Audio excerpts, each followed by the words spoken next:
andito naman po si Madam Lover Orchids. Mga basic ko, ipapakita ko sa inyo kung paano po ba natin malalaman yung orchids natin napaka-healthy, mga basic ko. Okay? Basta tama lang po yung pagdilig nyo. Okay? Huwag ma-overwater, mga basic.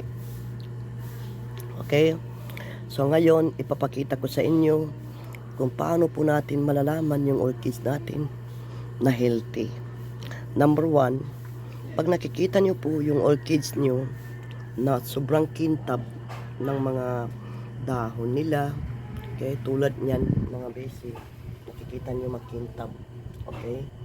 So pag nakikita nyo naman na sobrang dami ng kanyang ugat, okay, so ibig sabihin talaga malusog po yung orchid nyo, katulad nyan mga basic, nakikita nyo, papakita ko sa inyo. Okay, so yan ay dendrobium yan. Okay, so yan, nakaupo sa tubig yan mga basic. Ayun, no, tubig na nakaupo. Okay, so nakikita nyo yan, yung ugat niya na napaka-healthy mga basic, puti, green. Okay, so ibig sabihin yan, masaya po siya. Okay, so kumbaga sa fertilizer, kasi yan na yung binigyan ko ng mga fertilizer. Binigyan ko na po ng fertilizer yan mga basic ko. So ibig sabihin, pag ganyan po kasaya yung kanyang ugat mga basic ko, huwag nyo na po siyang ibain sa lugar niyan. Okay, kasi malusog yan mga basic. Okay, so tulad ng sinabi ko mga basic ko, na pag dinidiligan ko po yung aking orchids, hindi ko po yan dinidiligan sa dahon. Okay, hindi ako nagdidilig sa dahon, kundi dito lang ako nagdidilig mga basic sa kanila. Okay, so kita nyo napakabilis ng paglabas ng mga kiki nila mga basic. Kita nyo, ayan yung iingatan natin. Ngayon, kapag gusto naman natin na hindi malagyanan yung clown yan, kasi nagbuka na po yung clown niya, di ba? Bumuka na, ayan. Lagyan nyo po yung plastic, o di kaya kung may aluminum foil kayo, takpan nyo muna yan. Okay, kahit yan muna, yan clown yan, takpan nyo para hindi po malagyanan ng tubig yan. Kasi once na nalagyanan ng tubig yan mga basic ko, diyan po magro-rooting, masisira po dyan. Okay, so diyan po magro-root yung orchid nyo, tulad nito mga basic, nagbuka na, ayan. Okay, so ngayon once na diligan ko to, tatakpan ko po to mga basic. Okay, tatakpan ko kasi ayoko po malagyanan ng tubig yan, kasi once na malalagyanan ng tubig to mga basic, yan po mabubulok. Okay, so ngayon nagtataka kayo bakit ito mga basic ko hindi siya natatamaan ng tubig. Okay, meron po siyang kiki, ayan, malaki na po kiki niya, kasi po dito ko po siya dinidiligan. Okay, pag nagdilig po ko dito lang mga basic, hindi ako nagdidilig sa kanilang dahon. Either kung dyan man kayo nagpapatubo sa labas ng bahay nyo, okay, pero pag dito kayo sa loob ng bahay nyo nagpapatubo, yun po ang may tuturo ko sa inyo. Wag nyo po muna diligan yung mga dahon nila, dito lang po mga basic. Ngayon kung nagpapatubo naman kayo dyan sa labas, okay, so okay lang nalalagyan nyo ng tubig yung dahon niya, kasi madali lang naman siya matuyo. Okay, so kita nyo mga basic ko, nakuha ko po yung technique ng pagdilig ng every once a week mga basic. Napakaganda ng tubo nila mga basic ko, green na green, ayan o, diba? So dalawa po yung tumubo dyan mga basic, kung nakikita nyo, yun po, pakita ko sa inyo, yan, ayan, nakita nyo yan, tumubo po. Okay, bilis tumubo. Okay, yan. So meron po sa likod niyan, hindi ko po alam kung makikita dito sa likod, mabigat kasi ito sa likod nito. Okay, bali itong plants na yan, dalawa po yung tumubo na kikis niya, kasama po doon sa likod niya. Okay, sabi ko naman sa inyo, mga orchids kasi, diyan tutubo sa ano. At saka tingnan nyo, ito po yung sinasabi ko sa inyo. Ayan, ito. Ito po. Okay, kaya lagi nyo titingnan yan. Yan yung pag once na meron yan, tanggalin nyo. Okay, kasi may pampapatay yan. Dahil ginagawa niya, kinakain niya po yung mga dahon. Dahon ng mga orchids nyo. Kaya yun yung tutukan nyo.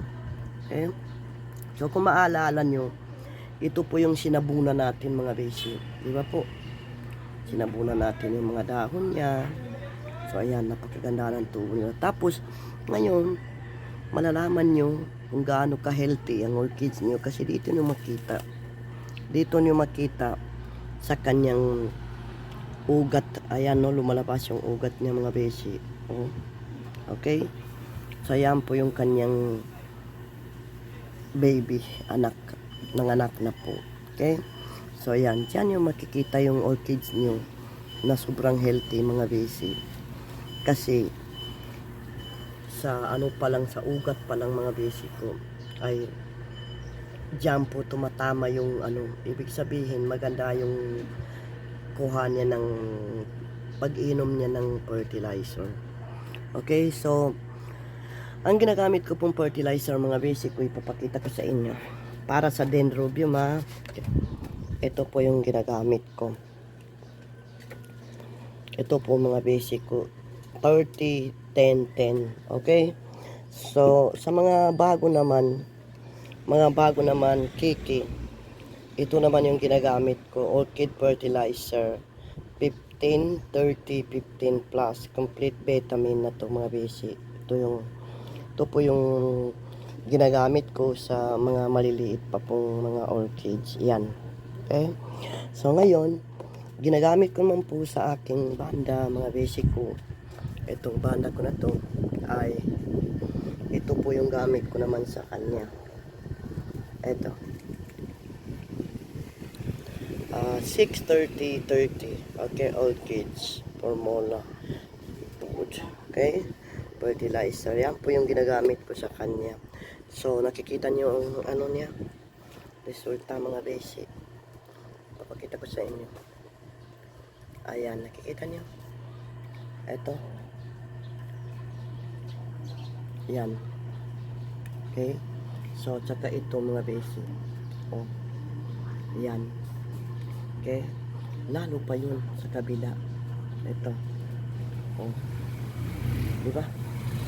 So, ganyan yung ibig sabihin masaya siya dyan. Masaya po dyan sa lugar na yan kung saan ko linagay yung basic. So, manok to. So, yan mga basic ko. Okay? So, yan po yung ginagamit ko, fertilizer. Fertilizer niya, 6-30-30 po mga basic ko. Kompleto na po yung mga basic ko. Full na po lahat, pagkain kasama. So, makikita niyo itong report ko. Ayan. Mas lalo pong dumami. Ano lang po yan, mga uling lang po gamit ko dyan. Tapos, ito po yung ating linagay dito, nakaraan. Nung mga 2 araw na po mga basic. Ito po yung ano small dyan. Okay? So yan. And then nasisindawan po ng araw yan pag ganitong oras mga basic. Okay? So ito po yung tinutukoy ko mga basic ko. Okay? Na Ajinomoto. Ayan.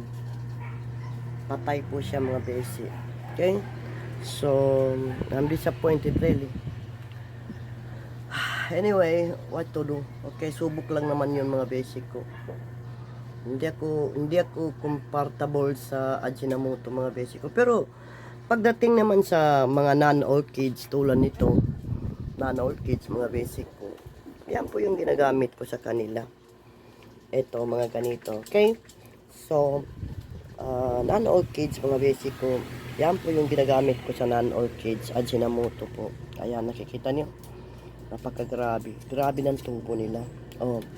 Ngayon, tingnan naman nyo ito mga basic. Okay? Ito. Dito natin malalaman na orchid natin ay talagang napakaganda ng tubo. Dito. Okay? So, ito kasi mga basic ko ay ano, hindi ko na po ito tinanggal dito. Kaya dito ko na po linagay yan. So ito mga basic ko, ang afterang naman natin dito mga basic ko, yung mga bagong tubo. Okay, doon tayo babawi. Yan po yung 100% na mamumulaklak yan. Okay, so ipakita ko na naman po sa inyo yung aking Grammatophyllum ko. Okay, ito po yung Grammatophyllum ko. Grabe na po, tumubo ng todo. Okay, ayan, bagong tubo yan mga basic. Okay, so bagong tubo po yan. Ito naman sa kabila, bagong tubo yan. Okay, so ito naman yung gaano napakaganda ng tubo niya.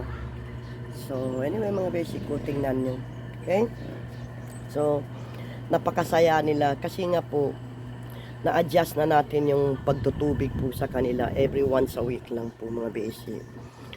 Pag talagang matiknik mo yung pagdilig ng halaman mo, na makuha mo na talaga yung technique na pagdilig mo talaga mga basic ko, makikita mo yung result mga basic ko. Grabe, hindi pa pala mamamatay ang orchid na yan na every once a week mo lang siya dinidiligan mga basic. Okay lang kung pag halimbawa nagpapatubo kayo dyan sa labas ng bahay nyo, doon yan sa labas na yan, pwede every other day kasi yan talaga non-stop receiving light mga basic. So yun yung maituturo ko sa inyo mga basic ko. Okay, so kumbaga sa nakakalugar po sila. So ngayon next time na dilig natin sa Sabado mga basic ko, malalagyan na ng tubig na to mga basic. Okay, basta wag lang maabot itong niya. Pwede naman malagyan na ng tubig hanggang dito lang, wag maabot yan kasi hindi po water culture yan. Ito kasi mga basic ko, nasanay na ito sa water culture. So kaya po sila hindi na mamatay, na mas lalo pong nabubuhay kasi sanay na po sila. Ngayon kung yung naman ay hindi sanay sa pag-upo ng tubig mga basic ko, sasabihin ko sa inyo, yung orchids kapag hindi po sanay na nakaupo sa tubig mga basic ko, dito po yan mamamatay. Okay, mamamatay po yan mga basic ko dito banda sa sangan niya mga basic ko. Okay, so anyway, hanggang dito na lang. May tumatawag. Okay, so bye bye, love you all, thank you.